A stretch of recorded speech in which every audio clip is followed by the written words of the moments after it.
எப்பா what a match guys. எவ்வளோ run அடித்தாலும் பார்த்தீங்கன்னா இங்கிலாந்து வந்து அடிப்பேன் அப்படின்னு சொல்லிட்டு நிற்கிறாங்க. 600 அடிக்கிறியா, 700 அடிக்கிறியா, ஏன் 800 900 கூட அடி, நாங்கள் கண்டிப்பாக அடிப்போம் அப்படின்னு சொல்லிட்டு கங்கணம் கட்டி நிற்கிறாங்க. 300 ரன்னெல்லாம் யாராச்சும் பார்ட்னர்ஷிப் போட முடியுமாடா, உங்களால் மட்டும்தான்டா முடியும் அப்படின்ற மாதிரி இருக்குது. இன்னைக்கு ஸ்டார்டிங்கில் மேட்ச் ஆரம்பித்தோன்னே பார்த்தீங்கன்னா 3ஆவது ஆரம்பித்தோன்னே பட்டுன்னு வந்து விக்கெட் போச்சு, 2 விக்கெட் போச்சு, அப்பா முடிச்சு விட்டாங்கடா அப்படின்ற மாதிரி நம்ம நினச்சா அங்கேருந்து பார்ட்னர்ஷிப் போட்டு எங்கே கொண்டு போய் நிறுத்தியிருக்காங்க அப்படின்னே சொல்லலாம். இன்றைக்கி மேட்ச் நடந்த இன்ட்ரெஸ்டிங்கான விஷயங்கள் எல்லாத்தையுமே நம்ம ஃபுல்லாகவே பார்த்துடலாம். ஹாய் மக்களே, நான் உங்கள் ஷாம். நிறைய பேர் வீடியோ பார்க்குறீங்க, நான் லைக் பண்ணாமல் பார்க்குறீங்க. லைக் பண்ணிட்டு பார்த்தீங்கன்னா ரொம்பவே சந்தோஷமாக இருக்கும்.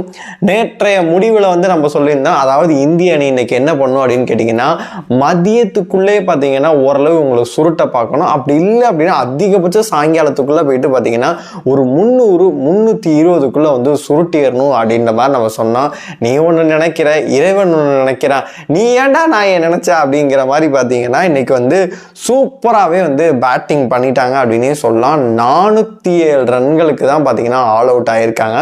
அது வரைக்கும் வந்து எப்படி தாக்கு பிடிச்சாங்க அப்படின்னு கேட்டிங்கன்னா 2 பேர் தானே அப்படின்ற மாதிரி பார்த்தீங்கன்னா இந்த ஹாரி ப்ரூக்கும் ஸ்மித் எங்கிட்ட இருந்து வந்தார்னே தெரியவில்லை. ஜேமி ஸ்மித்து 2 பேரும் வேற லெவலில் பேட்டிங் பண்ணிட்டு இருக்காங்க.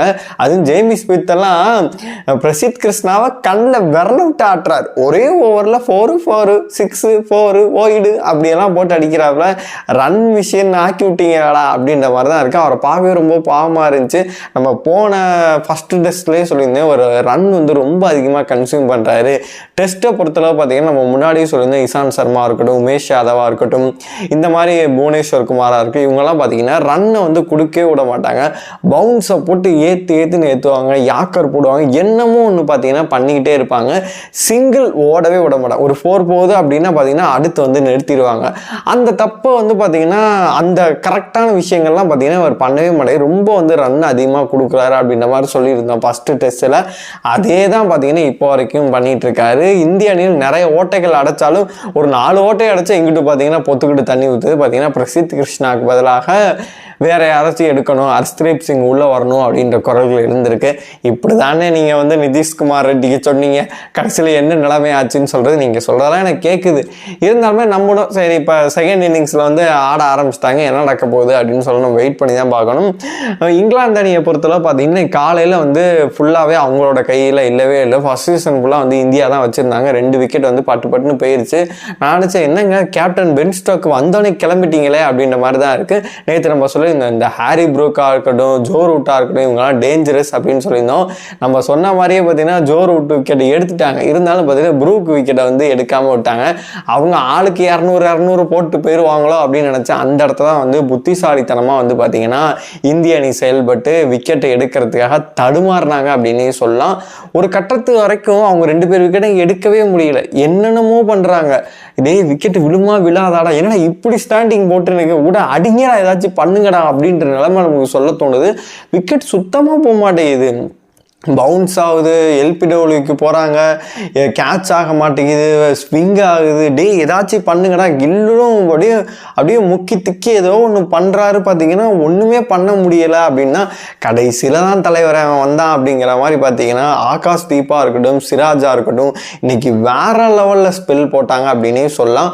இவர் ரன் அதிகமாக கன்சியூம் பண்ணாலுமே கூட பார்த்தீங்கன்னா பிரசித் கிருஷ்ணா விக்கெட் டேக்கராக இருக்க மாட்டேங்கிறார், விக்கெட்டுகளை எடுத்து கொடுக்க மாட்டேங்கிறார். ஆனால் இவங்க 2 பேருமே நம்பிக்கை நட்சத்திரமா இருந்து பார்த்தீங்கன்னா இவர் வந்து 4 விக்கெட் ஆகாஷ் தீப் எடுத்து கொடுத்தாரு.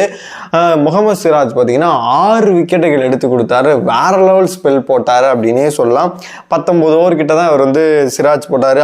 ஆகாஷ் தீப் பார்த்தீங்கன்னா 20 ஓவர் தான் போட்டாரு. பார்த்தீங்கன்னா நல்ல ரன்களை வந்து கொஞ்சமாக கொடுத்து பார்த்தீங்கன்னா விக்கெட். ஆனால் வந்து பிரசித் கிருஷ்ணாவை பொறுத்தளவு 13 ஓவர்கள் போட்டு பார்த்தீங்கன்னா 72 ரன்கள் கொடுத்துருக்காரு. ஓவரலாக அவரால் பண்ண ட்ரை பண்ணியிருக்கலாம். பார்த்தீங்கன்னா விக்கெட் டேக்கிங் பண்ணாமல் ரன்களையும் வாரி வழங்குறதுனால என்ன சொல்கிறதுன்னு சொல்லிட்டு தெரியவே இல்லை. வெயிட் பண்ணி தான் பார்க்கணும். செகண்ட் 3ஆவது டெஸ்ட்டுக்கு வந்து அவர் இருக்காரா இல்லையா அப்படின்னு சொல்லிட்டு ஒரு கட்டத்துக்கு மேலே இவங்களை அவ்வளோதான் முடிக்கணும் அப்படின்ற ஒரு மோட்டிவில் வராங்க. பார்த்தீங்கன்னா 303 ரன்கள் பார்ட்னர்ஷிப் போட்டு அந்த இடத்துல வந்து பார்த்தீங்கன்னா பிரேக் ஆகுது. அப்புறமேட்டு வந்த வீரர்கள் எல்லாத்தையும் பார்த்தீங்கன்னா இந்திய அணி மாதிரி இருந்துச்சு. ஏன்னா ஃபர்ஸ்ட் இன்னிங்ஸில் இந்தியாவை பார்த்த மாதிரியே இருக்குது அப்படின்ற மாதிரி பார்த்தீங்கன்னா இருந்துச்சு. கார்ஸாக இருக்கட்டும் எல்லாத்தையும் வந்து பட்டு விக்கெட் எடுத்தாங்க. ஒரு ஓவர்லேயே பார்த்தீங்கன்னா 2 விக்கெட் அந்த மாதிரிலாம் எடுத்து வந்து டக்குன்னு அவங்க சோழியை வந்து முடிச்சு கொடுத்துட்டாங்க. ஒரு கட்டத்தில் 500 550 எதுவும் போயிடுவாங்களோ அப்படின்ற மாதிரி நம்மளுக்கு தோணுச்சு. இருங்கவா இவங்களை முடிக்கிறோம் அப்படின்னு சொல்லிட்டு பார்த்தீங்கன்னா பட்டுன்னு முடிச்சிட்டாங்க. அப்புறம் வந்து இன்னைக்கு கிளைமேக்ஸில் போகும்போது எனக்கு ஒரு பயம் இருந்துக்கிட்டே இருந்துச்சு. ஏன்னா 70-80 ரன்னு ஓவர் போட்டாங்க, எதுவும் டயர்டாக எதுவும் இருப்பாங்க, ஃபீல்டிங் பண்ணி இந்திய அணி எப்படி வந்து தாக்கு பிடிக்க போகிறாங்க. ஏன்னா நேற்று அதே தான் நடந்துச்சு. கிளைமேக்ஸில் பார்த்தீங்கன்னா இவங்களை விட்டனால தான் வந்து கடைசியில் வந்து ஒரு அரை மணி நேரம் 1 மணி நேரம் இருக்கும்போது ஒரு 150 ஓவர் போட்ட டயரில் பார்த்தீங்கன்னா பட்டுன்னு ஒரு 3 விக்கெட்டுகள் போயிருந்துச்சு. அந்த மாதிரி எதுவும் ஆகக்கூடாது, நிறுத்தி நிதானமாக இன்னைக்கு அதிகபட்சம் ஒரு 50 செல்லம், ஒரு 20 செல்லம் அப்படின்ற மாதிரி தான் நான் நினச்சிக்கிட்டு இருந்தேன். ஆனால் வந்து கேஎலும் சரி, நம்ம எஸ்எஸ்சி ஜெய்ஸ்வாலும் சரி, நாங்கள் விட்டு உரி இன்னைக்கு உரிச்சிட்டு தான் போவோம். கடைசி 1 மணி நேரம்னா என்ன, T20 நாங்கள் ஆடாத ஆட்டமா அப்படின்னு சொல்லிட்டு பார்த்தீங்கன்னா சூப்பராகவே 2 பேரும் ஆக்சிலேட்டர் பண்ணிக்கிட்டு இருந்தாங்க. ரன்ன பால் ஆடிக்கிட்டு இருக்காங்க 2 பேர். எங்களுக்கு சிக்ஸ் மட்டும்தான் அடிக்கவே இல்லை. பார்த்தீங்கன்னா இவர் ஒரு 6-4, அவர் ஒரு 6-4 அடிச்சு பார்த்தீங்கன்னா வேற லெவலில் பண்ணிட்டு இருந்தாங்க. அங்கே கடைசியில் சைத்தான் சைக்கிளில் வருது அப்படிங்கிற மாதிரி பார்த்தீங்கன்னா டங்கு வந்து டங்குன்னு வந்து ஒரு எல்பிடபிள்யூ எடுத்து விட்டு போயிட்டாரு. அந்த விக்கெட் இன்னைக்கு போகாமல் இருந்திருக்கலாம். மேபி ஒரு விக்கெட்டுங்கிறது என்னை பொறுத்த வரைக்கும் ஒன்றும் பிரச்சனை கிடையாது. அதிகபட்சம் 2 அல்லது 3க்கு மேலே போனாதான் நாளைக்கு வந்து ரொம்ப சஃபர் ஆகிற மாதிரி இருக்கும். அதனால் வந்து அது அவ்வளோ பிரச்சனைகள்லாம் ஆகலை அப்படின்னே சொல்லலாம். ஜெய்ஸ்வால் சூப்பராகவே வந்து இன்னிங்ஸில் வந்து ஸ்டார்ட் பண்ணார். இருந்தாலுமே பார்த்தீங்கன்னா 28 ரன்களில் வந்து அவுட் ஆயிட்டாரு. இப்போ களத்தில் வந்து யார் நிற்கிறா அப்படின்னு கேட்டிங்கன்னா கருண் நாயருக்கு இதுக்கு மேலே வந்து ஒரு மிகப்பெரிய ஒரு வாய்ப்பு வந்து கிடைக்காது. இப்போ ஒரு 4 அடித்து 7 ரன்களோட நிற்கிறாரு. நாளைக்கு பொறுத்தளவு நாளைக்கு ஃபுல் டேவுமே அவரோட தான். நாளைக்கு கிளைமேக்ஸ் வரைக்கும் இந்தியா வந்து போராடுவாங்க அப்படின்னு சொல்லிட்டு எனக்கு பர்சனலாக தோணுது.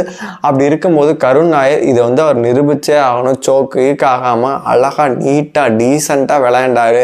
அவருக்கு ஏற்ற மாதிரியே பார்த்தீங்கன்னா டாப் ஆர்டரில் இறக்கி விட்டுருக்காங்க. லோ ஆர்டரில் இறக்கி விட்டால் தான் என்னால் ஆட முடியல, டாப் ஆர்டரில் இறக்கி விட்டா நல்லா பண்ணுவேன் அப்படின்ற மாதிரி அந்த இடத்துல நல்லாவும் பண்ணியிருக்காரு.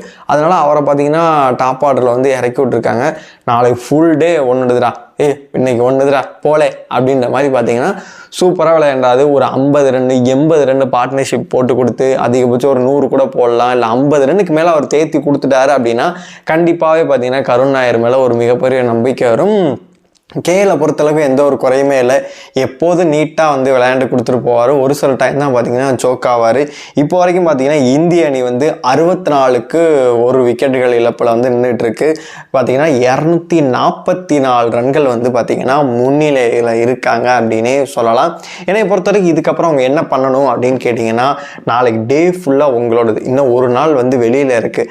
நாளைக்கு வந்து காலையில் ஃபர்ஸ்ட் சீசன் ஃபுல்லாக பார்த்தீங்கன்னா விக்கெட்டுகள் எதுவும் விடாமல் அதிகபட்சம் போனால் ஒரு விக்கெட் தலைவா அப்படின்ற மாதிரி பார்த்தீங்கன்னா ஒரு விக்கெட் விட்டு நீட்டாக வந்து ஒரு 100 அல்லது 120 ரன் வந்து பார்த்தீங்கன்னா பார்ட்னர்ஷிப் போட்டு வந்து நல்ல ரன்கள் இது பண்ணும். இவங்க டார்கெட் எவ்வளோ செட் பண்ணணும் அப்படின்னு கேட்டிங்கன்னா 400 அடித்தாலும் இவங்க அடிக்கிறாங்க, 500 அடித்தாலும் இவங்க வந்து சேஸ் பண்ண வரானுங்க, 600 அடித்தாலும் என்னடாண்டா பண்ணுறது அப்படிங்கிற மாதிரி பார்த்தீங்கன்னா ஒரு 420லேருந்து 470 அந்த மாதிரி வந்து அந்த ரேஞ்சுக்கு மேலே கொண்டு போயிடணும்.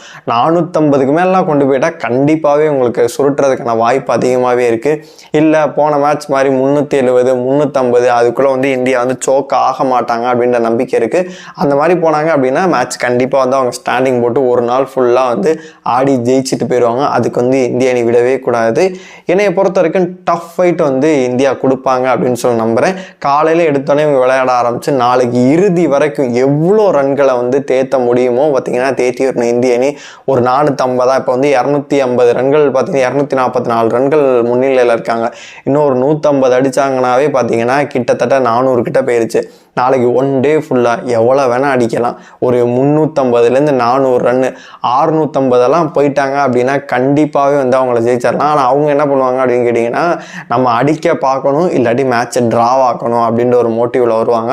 அதனால் அதுக்கெல்லாம் இடம் கொடுக்காம இந்திய அணி நாளை ஃபுல்லாக நம்ம எழுதலே அப்படின்ற மாதிரி பார்த்தீங்கன்னா ஒரு 250லேருந்து 300 ரன்கள் வந்து நாளைக்கு கண்டிப்பாகவே தேத்தி ஒரு 550+ வச்சுட்டாங்க அப்படின்னா கண்டிப்பாகவே ஜெயிக்கிறதுக்கான வாய்ப்புகள் அதிகமாகவே இருக்குது. கிளைமேக்ஸில் கொண்டு வந்து நேற்று விட்ட மாதிரி விட்டாங்க அப்படின்னா 2-3 விக்கெட்டை வந்து பட்டு எடுத்துடலாம். ஒரு நாள் ஃபுல்லாகவே இருக்குது. கண்டிப்பாக போட்டு ப்ரெஷர் ஏற்றி இது பண்ணாங்க அப்படின்னா இந்திய அணி ஜெயிக்கிறதுக்கான வாய்ப்புகள் அதிகமாகவே இருக்குது. உங்களோட கருத்துக்கள் எல்லாத்தையுமே கமெண்ட் பாக்ஸில் சொல்லுங்கள்.